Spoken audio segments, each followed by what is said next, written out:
স্বাগতম সবাইকে স্রাং জাতির বাংলা সংবাদে। আমি আপনাদের সাথে আছি অনিতা। আজকের বিশেষ সংবাদগুলি হলো: মহাকরণে রাজ্য সফররত শস্য অর্থ কমিশনের টিমের সাথে মন্ত্রিসভার বৈঠক শুরু। বৈঠকে উপস্থিত রয়েছেন কমিশনের চেয়ারম্যান ডক্টর অরবিন্দ পানাগড়িয়া, রাজ্যের মুখ্যমন্ত্রী প্রফেসর ডক্টর মানিক সাহা সহ মন্ত্রিসভার সকল সদস্যরা, আর ছিলেন মুখ্য সচিব জে.কে. Sinha. For population, the Tripura government said reduce that weight from 15 to 10%. For area, Tripura government said reduce that weight from 15 to 5%. As you know, Tripura is a state with very small share in nationally. It is the third smallest state. So therefore, when you do it by area, it doesn't get a whole lot out of it. So its recommendation on that expectation, I believe, is to reduce the weight of area from 15 to 5%.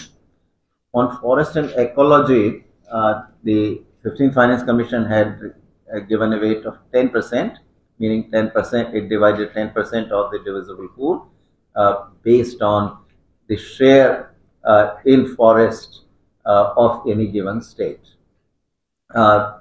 Tripura government's recommendation is that that should be increased to 20%, and once again, this is coming from the fact that Tripura actually has a very large forest area.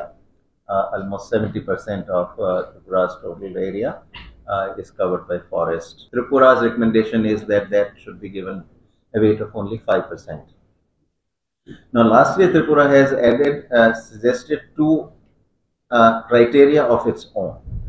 So it has said use the index of infrastructure, give 5% weight to that, and use international border as another criterion and give 5% weight to that. These are both criteria which in the past, to my knowledge, have not been used by any of the finance commissions, but this is the pitch by Tripura that they should be included. So this is the overall picture of the horizontal devolution. And then there was discussion, obviously, also of local bodies. The commission also visited last evening a panchayat in the vicinity of Agartala, and it was very impressive. We really spent almost more than 2 hours there, and we had very fruitful discussions there. But there were some recommendations on local bodies, and likewise there were also some recommendations on the disaster relief. So that is the overall description of the discussion this morning we had. অহিংসার মাধ্যমে শান্তি প্রতিষ্ঠার পথ গোটা বিশ্বকে দেখিয়ে গেছেন মহাত্মা গান্ধী, আর মহাত্মা গান্ধীর এই পথই অনুসরণ করার জন্য দেশবাসীর প্রতি আহ্বান জানিয়েছেন রাজ্যের রাজ্যপাল ইন্দ্রসেনা রেড্ডি নাল্লু। বৃহস্পতিবার জাতির জনক মহাত্মা গান্ধীর 77তম প্রয়াণ দিবস তথা শহীদ দিবস উদযাপন উপলক্ষে গান্ধীঘাটে শহীদ বেদিতে পুষ্পার্ঘ অর্পণ করে এই আহ্বান জানালেন রাজ্যপাল। সমাজ में निरुत्साह होना या कुछ डिफिकल्टीज रहना सहज है। उसके बारे में प्रोटेस्ट करते हैं। कभी कभी वो हिंसा के साथ जाने से कैसे रोक सकते हैं, कैसे कर सकते हैं। महात्मा गांधी ने अहिंसा पद्धति के नाते फाइट करके भारत देश को स्वतंत्रता दिलाने में प्रमुख पात्र उनका है, और खाली भारत देश के लिए नहीं, पूरे विश्व में अहिंसा के इसमें से लड़ सकते हैं, उनका मांग जीत सकते हैं। ये पूरे विश्व में ये अहिंसा का सिद्धांत महात्मा गांधी ने दिया है। টিটিএডিসিতে ডাইরেক্ট ফান্ড প্রদানের বাস্তবায়ন করার লক্ষ্যে ফাইন্যান্স কমিশন সদস্যদের সাথে দেখা করেন তীব্রমথা দলের সুপ্রিমো তথা বোবাগ্রা প্রদীপ কিশোর দেববর্মা সহ টিটিএডিসি সিএম পূর্ণচন্দ্র জমাতিয়া প্রতিমন্ত্রী বৃষকিতু দেববর্মা সহ ডেপুটি सीईओ ईएम एमएलए एमडीसीर दल। से वही बात हुआ है कि डायरेक्ट फंडिंग होना चाहिए एडीसी में। हम लोगों को आर्टिकल 280 से जो गवर्नमेंट ऑफ इंडिया का प्रोविजन है, government of India has to give us direct funding. आज के दिन 68% of Tripura is ADC area, लेकिन फाइनेंस सिर्फ 1.7% का बजट का आता है। ये सब बात हुआ है। अब देखते हैं कि फाइनेंस कमीशन अपना रिपोर्ट गवर्नमेंट ऑफ इंडिया को कब देता है। তেলিয়ামুড়া বিদ্যালয়ে পরিদর্শকের অধীন কৃষ্ণপুর বালুছড়া এলাকায় ফুলবাসী দাসপাড়া এসবি স্কুলের বার্ষিক ক্রীড়া প্রতিযোগিতা পুরস্কার বিতরণ ও বিদ্যালয়ের নবনির্মীয়মান পাকা ভবনের উদ্বোধনী অনুষ্ঠিত হয়। ওখানে ছিলেন মন্ত্রী বিকাশ দেববর্মা। কমিটি আছে, সব সময় আপনারা দেখাশোনা করবেন। মাস্টার মশাইরা আসেনি, ছেলেমেয়েরা আসেনি, পড়াশোনা করেনি, রেজাল্ট কি হচ্ছে এদিকে খেয়াল রাখবেন আপনারা যারা গার্জেন আছে। আমি হেডমাস্টার বাবুকে বলেছি যদি হয় আমার এমএলএ ফান্ড থেকে আমি টাকা দেব, তবু এই স্কুলগুলো রিপেয়ারিং করান, এই স্কুলে মেনটেন্যান্স করান। এখন গরমের দিন এসেছে, এখন ইলেকট্রিক কানেকশন থাকতে হবে, ফ্যান চলতে হবে, ভালো করে পড়াশোনা করতে হবে। স্কুল মাস্টার শর্ট আছে আমি জানি, তবে আগামী দিন আমরা এই ফুলবাসী পাড়া এই স্কুলটা আমরা উন্নতি করতে হবে। উন্নতি যদি না করি আগামী দিন আমাদের ভবিষ্যৎ অন্ধকার। আমরা সারাদিন কাজকর্ম কর্ম এটা দিয়ে হবে না। আমাদের এই যে ছেলে মেয়েদেরকে জেনারেশনরা তারা উন্নতি করতে হবে, পড়াশোনা করতে হবে, ডক্টর ইঞ্জিনিয়ার করতে হবে। আবার এসে গেছে ত্রিপুরা শিল্প ও বাণিজ্য মেলা, এবছর 35তম। তাহলে চলে আসুন 29 জানুয়ারি থেকে 12 ফেব্রুয়ারি পর্যন্ত Hapania international fair and exhibition গ্রাউন্ডে। দেশের নানা প্রান্তের তাঁত, হাতের কাজ, বাঁশের কাজ, রাবার অর্গানিক প্রোডাক্ট, চা, কাপড়, ব্যাগ, জুয়েলারি ও অন্যান্য হস্তশিল্পের সাথে পরিচিত হন আর নিজের পছন্দ মতো কেনাকাটা করুন। 35তম শিল্প ও বাণিজ্য মেলা 29 জানুয়ারি থেকে 12 ফেব্রুয়ারি পর্যন্ত হাপানিয়া আন্তর্জাতিক মেলা ও প্রদর্শনী মাঠে। আপনাদের সকলের আমন্ত্রণ রইল। প্রেমের মরশুমে স্বর্ণকমল জুয়েলার্সের নিবেদন শুধু তোমারই জন্য। অফারটি চলবে 28 জানুয়ারি থেকে 15 ফেব্রুয়ারি। পান সোনার মজুরিতে 25% ছাড় ও হীরের মজুরিতে 100% ছাড়। লাকি ড্রতে আছে 10টি হোম অ্যাপ্লায়েন্সেস জেতার সুযোগ। চলছে গ্র্যান্ড ডায়মন্ড ফেস্টিভ্যাল, শর্তাবলী প্রযোজ্য। আসুন স্বর্ণকমল জুয়েলার্স, আগরতলা, উদয়পুর। দোকান প্রতিদিন খোলা। তুমি আছো রান্নাঘরে, তাই সুগন্ধে ভরে, যা খুশি তেমনই খাই তোমার জাদুর রান্নায়। থাকে শুধু লং তরাই, থাকে শুধু লং তরাই। কত কেজি রান্না হয়, মনটাই করছো জয়। ভালোবেসে বলছি তাই, রান্নায় তোমাকে চাই, চাই শুধু লং তরাই, চাই শুধু লং তরাই। লং তরাই গুঁড়ো মশলা, রান্নায় তোমাকে চাই, চাই শুধু লং তরাই। স্বাদে ভরা ঘিয়ের সুবাস লং তরাই, কি ভালো খেতে।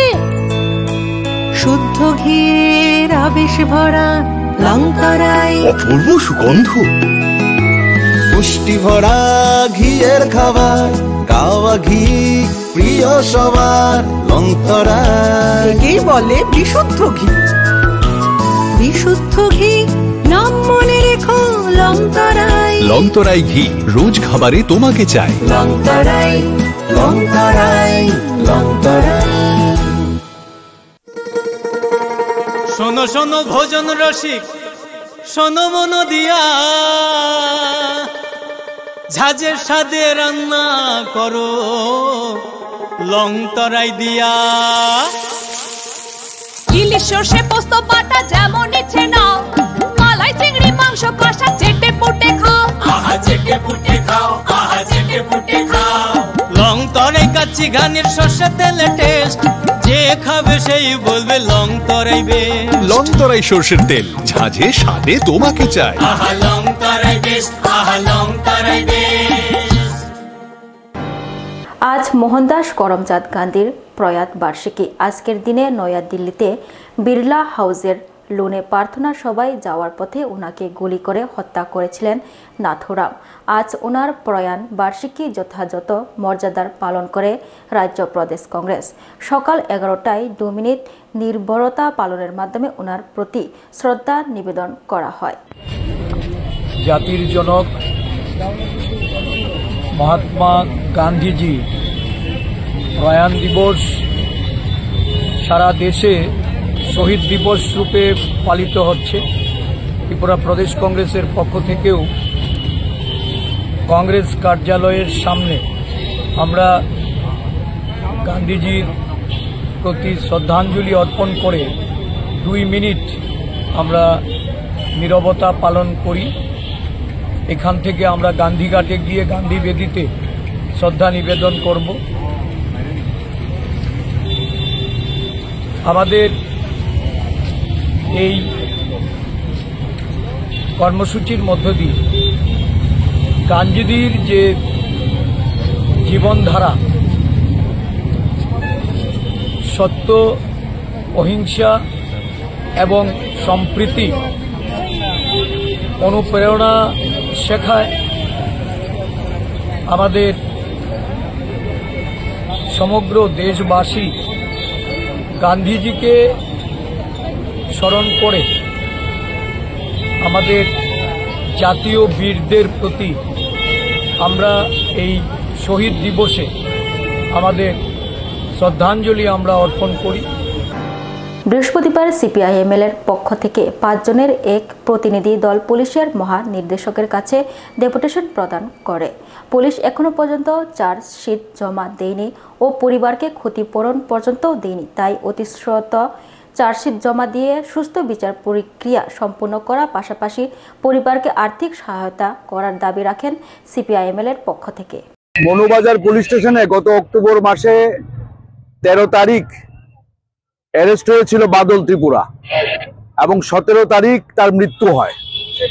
তার বাবার যে অভিযোগ ছিল যে পুলিশ লকআপে ডিটেনশন থাকার সময় পুলিশের অত্যাচারেই তার মৃত্যু হয় এবং সেই মোতাবেক পুলিশ কর্মী একজন এসআই সহ তারা গ্রেপ্তার হয় এবং তারা এখনো জেলে আছে। এখন আমরা যে আজকে যে বিষয়টা তুলতে চেয়েছি সেটা হচ্ছে মূলত যে 3 মাস 12 দিন অতিক্রান্ত, কিন্তু এখনো চার্জশিট দেওয়া হয় নাই। উচ্চ পর্যায়ে তদন্তের জন্য ক্রাইম ব্রাঞ্চের হাতে তদন্তভার অর্পণ করা হয়েছে, কিন্তু দেখা গেল যে 3 মাস 12 দিন অতিক্রান্ত হওয়ার পরেও এখনো চার্জশিট দেওয়া হয় নাই। তা আমরা দাবি করেছি যে একটা নিরপেক্ষ স্বচ্ছ তদন্ত আমরা চাই, কারণ এটা এমন একটা ঘটনা যে পুলিশের লকআপে, যে পুলিশ মানুষকে রক্ষা করবে সেই পুলিশের লকআপে আসামির মৃত্যু হয়েছে, এবং অত্যাচারের জন্য, এবং তার জন্য এসআই সহ কনস্টেবলরা এই অত্যাচারে যুক্ত।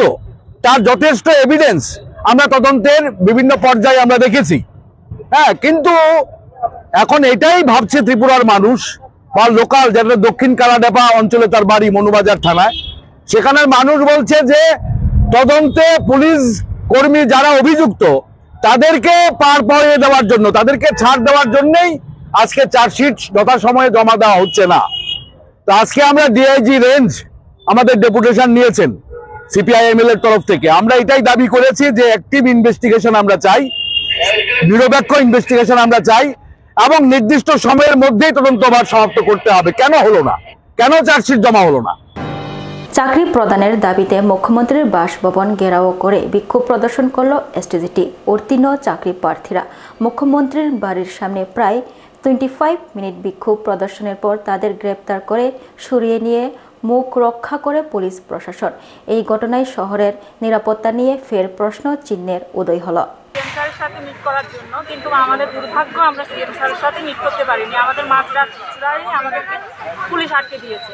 তো আমাদের একটাই বার্তা সিএম স্যারের কাছে ছিল যে আমরা যে 2022-এর যে আমরা এসটিজিটি কোয়ালিফাই ক্যান্ডিডেটরা আছি, উনি যেহেতু আমাদের 230 যে পোস্ট আছে ওইটা থেকে ইনক্রিজ করে দেওয়ার একটা আমরা শুনছি। তো যদি দিতে হয় তাহলে যাতে আমাদের অল এসটিজিটি কোয়ালিফাইড ক্যান্ডিডেটদের যাতে একসঙ্গে নিয়োগ করা হয়। আমরা আজকে 3টা বছর চলছে আমরা অপেক্ষায় আছি। আমাদের বয়সও উত্তীর্ণ হয়ে যাচ্ছে। আর কতদিন আর অপেক্ষা করবো? আমাদের যে এই দিনগুলি চলে গেছে, এই দিনগুলি আমাদেরকে কে ফিরিয়ে দেবে? আমরা তো নেক্সট টাইম এক্সামও দিতে পারবো না। যার ফলে প্রণজিৎ স্যার আমাদের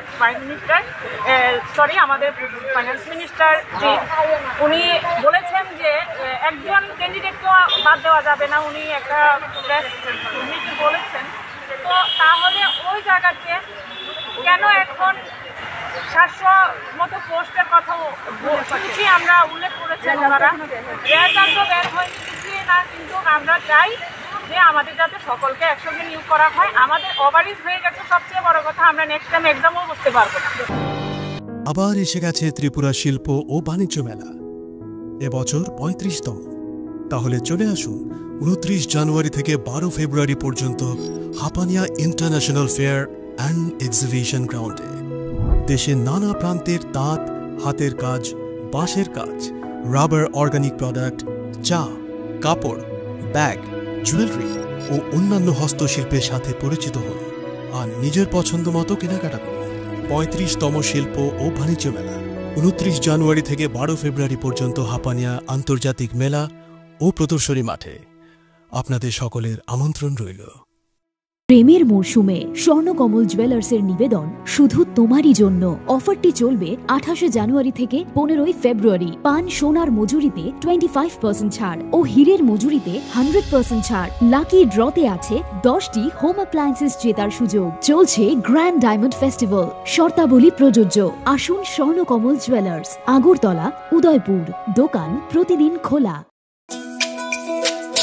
তুমি আছো রান্নাঘরে, তাই সুগন্ধে ভরে, যা খুশি তেমনই খাই তোমার জাদুর রান্নায়। থাকে শুধু লংতরাই, থাকে শুধু লংতরাই। কত কেজি রান্না হয়, মন তাই করছো জয়। ভালোবেসে বলছি তাই, রান্নায় তোমাকে চাই। চাই শুধু লংতরাই, চাই শুধু লংতরাই। লংতরাই গুঁড়ো মশলা, রান্নায় তোমাকে চাই। চাই শুধু লংতরাই। স্বাদে ভরা ঘিয়ের সুবাস লংতরাই। কি ভালো খেতে, শুদ্ধ ঘিয়ের আবেশ ভরা লংতরাই। অপূর্ব সুগন্ধ, পুষ্টি ভরা ঘিয়ের খাবার, গাওয়া ঘি প্রিয় সবার। লংতরাই একেই বলে বিশুদ্ধ ঘি। বিশুদ্ধ ঘি নাম মনে রেখো লংতরাই। লংতরাই ঘি রোজ খাবারে তোমাকে চাই। লংতরাই, লংতরাই, লংতরাই।